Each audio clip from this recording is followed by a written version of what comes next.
બગદાણાની બબાલને લઈને સૌથી મોટા અને મહત્વના સમાચાર સામે આવી રહ્યા છે કે જ્યાં 8 જેટલા આરોપીઓએ જે જામીન અરજી મૂકી હતી એને લઈને આજે સુનાવણી હાથ ધરવામાં આવશે।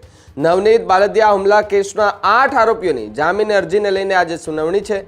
8 આરોપીઓએ મૂકેલ જામીન અરજીની આજે મહુવા કોર્ટની અંદર સુનાવણી થવા જઈ રહી છે।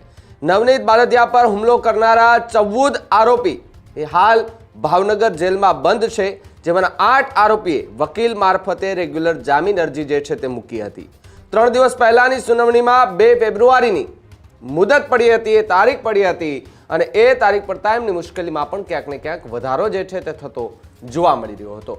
સાથે જ બગદાણા અને ગુજરાતનો ખૂબ ચર્ચિત કેસ નવનીત બાલદિયા કેસ કે જેની અંદર કોળી સમાજના આગેવાનો જે છે તેમની અલગ અલગ માંગો હતી અને એ માંગો ક્યાંક ને ક્યાંક એ સ્વીકારવામાં આવી, કારણ કે એસઆઈટીની રચના થઈ, અલગ અલગ આરોપીઓ પકડાયા, જેમના પર આરોપ લગાવવામાં આવ્યો હતો જયરાજ આહિર, એમની પણ ધરપકડ કરવામાં આવી ને તેમની પણ પૂછપરછ કરવામાં આવી। આખો ખુલાસો થયો ત્યારબાદ ભાવનગરની અંદર કોળી સમાજનું એક મહાસંમેલન જે છે તે મળે છે। મોટી સંખ્યામાં કોળી સમાજના આગેવાનો જે છે તે પહોંચે છે અને અલગ અલગ નિવેદનો જે છે તે પણ સામે આવતા હતા।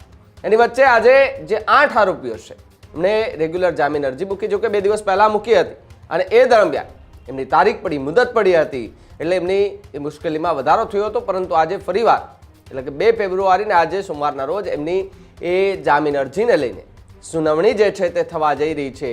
ત્યારે સુનાવણી થશે ત્યારે ખબર પડશે કે જે 8 આરોપીઓએ જામીન અરજી મૂકી હતી તેણે કોર્ટે ગ્રાહ્ય રાખી છે કે પછી નામંજૂર કરી છે, એ હવે કોર્ટ પર સૌ કોઈની નજર જોવા મળી રહી છે। મહુવા કોર્ટનો કયા પ્રકારનો નિર્ણય આવે છે આવનારા સમયમાં ખબર પડશે।